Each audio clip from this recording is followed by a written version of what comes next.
안녕하세요. 2026년 2월 11일. 언뜻 보면 그냥 스쳐 지나가는 평범한 하루였을 겁니다. 하지만 이날 하루의 시장 움직임은요, 우리에게 아주 거대하고 복잡한 퍼즐 하나를 던져줬습니다. 오늘 이 퍼즐의 조각들을 하나씩 맞춰보면서 그 안에 숨겨진 진짜 이야기를 파헤쳐 보겠습니다. 여러분, 경제가 강하다. 이거 당연히 좋은 소식이잖아요. 그쵸? 그런데 말이죠. 만약에 그게 너무 강하다면 어떨까요? 오늘의 이 모든 혼란과 미스터리는 바로 이 질문에서부터 시작됩니다. 자, 이 모든 걸 뒤흔들어 버린 시작은 바로 이 숫자 하나였습니다. 13만. 이게 뭐냐면요. 바로 미국의 1월 신규 고용 건수였어요. 그리고 이 숫자가 발표되는 그 순간 시장에 존재하던 모든 논리가 그야말로 뒤엉키기 시작합니다. 이건 충격적인 결과였죠. 시장에서는 기껏해야 5만 5천 개 정도를 예상하고 있었는데 뚜껑을 열어보니까 2배가 훌쩍 넘는 13만 개가 나온 겁니다. 보통 이런 엄청난 서프라이즈는 시장에 아주 명확한 신호를 줘야 하거든요. 그런데 이날은 완전히 정반대였습니다. 오히려 거대한 혼돈의 서막이었죠. 자, 그럼 퍼즐의 첫 번째 조각부터 한번 맞춰볼까요? 이 어마어마한 고용 보고서가 연준, 그러니까 미국 중앙은행의 계획을 어떻게 뒤흔들어 놨을까요? 아주 논리적으로 한번 생각해보죠. 일자리가 이렇게나 넘쳐나고 실업률은 낮고 경제가 말 그대로 활활 타오르고 있는 거잖아요. 그러니 연준이 굳이 서둘러서 금리를 내릴 이유가 전혀 없죠. 실제로 시티은행 같은 큰 기관들도 금리 인하 전망을 뒤로 미뤘고요. 여기까지는 당연히 강력한 달러 강세로 이어져야만 했습니다.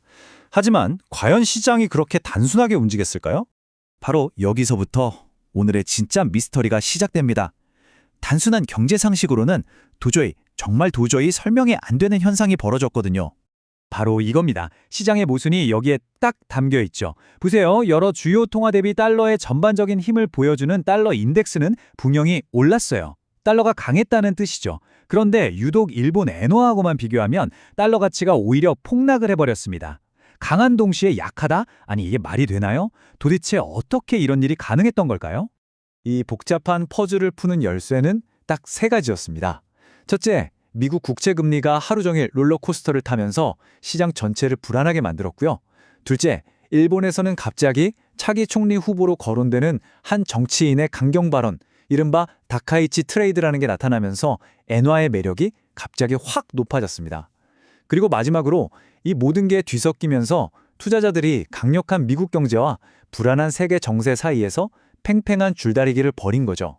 그 결과가 바로 이 기묘한 엔화 강세로 나타난 겁니다. 이런 불확실성은 외환 시장에만 머물지 않았습니다.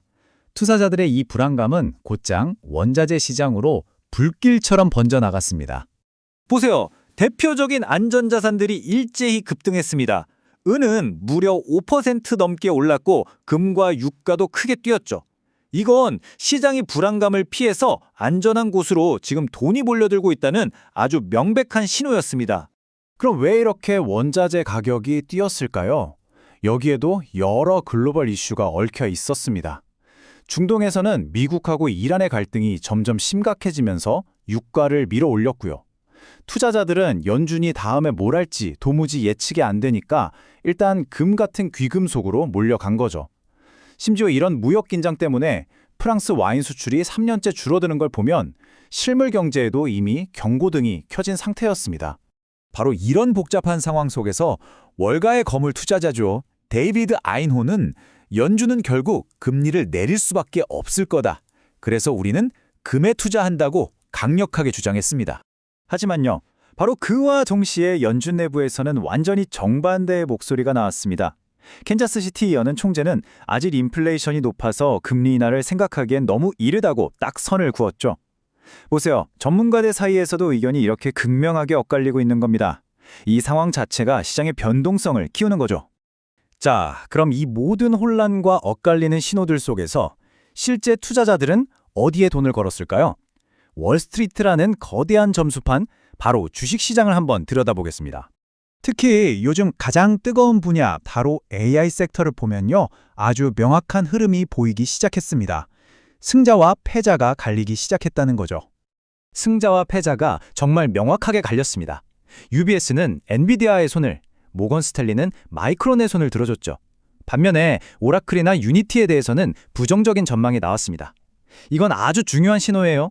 이제 그냥 AI라는 이름표만으로는 부족하다, 진짜 실력을 가려내는 옥석 가리기가 시작됐다는 뜻입니다. 이런 옥석 가리기는 소비재 쪽도 마찬가지였습니다. 샤크닌자나 페라리 같은 회사들은 좋은 평가를 받았지만 벨링은 그 반대였죠. 심지어 거대 기업인 아마존을 두고도 뱅크 오브 아메리카는 좋게, D.A. 데이비드스는 우려스럽다고 평가가 완전히 엇갈린 정도였습니다. 자, 그럼 오늘 우리가 살펴본 이 모든 복잡한 사건들, 이 퍼즐 조각들을 다 모아서 하나의 큰 그림으로 완성해 보겠습니다. 이 혼란 속에서 우리가 진짜 봐야 할 것은 과연 무엇일까요? 오늘 시장을 딱 한마디로 정의하자면 바로 이 줄다리기입니다. 한쪽에서는 너무나도 강력한 미국 경제라는 막을 수 없는 힘이 시장을 끌어당기고 있고요. 다른 한쪽에서는 글로벌 불확실성과 지정학적 리스크라는 움직일 수 없는 거대한 벽이 버티고 있는 거죠. 우리가 오늘 본 시장의 모든 기묘한 움직임은 바로 이 팽팽한 힘겨루기의 결과물인 셈입니다. 오늘 이 복잡한 이야기에서 여러분이 딱 3가지만 기억하시면 됩니다. 첫째, 13만이라는 숫자 하나에 속지 마세요. 강한 달러와 약한 달러가 어떻게 공존하는지 우리 눈으로 똑똑히 봤잖아요. 둘째, 글로벌은 현실입니다. 저 멀리 일본의 정치나 중동의 갈등이 바로 내 투자에 직접적인 영향을 미친다는 거죠. 마지막으로 전문가들의 의견이 갈릴 땐 그 불확실성 자체가 바로 시장의 새로운 현실이라는 점을 받아들여야 합니다. 마지막으로 이 질문을 던지면서 마무리하겠습니다. 이렇게 서로 상반된 신호들이 넘쳐나는 시장에서 과연 우리에게 가장 큰 위험은 이 모든 소음을 무시해버리는 걸까요? 아니면 그 소음 하나하나에 너무 예민하게 반응하는 걸까요? 정답은 없겠지만 이 질문이야말로 오늘날 우리가 마주한 시장의 본질을 꿰뚫는 질문이 아닐까 생각합니다.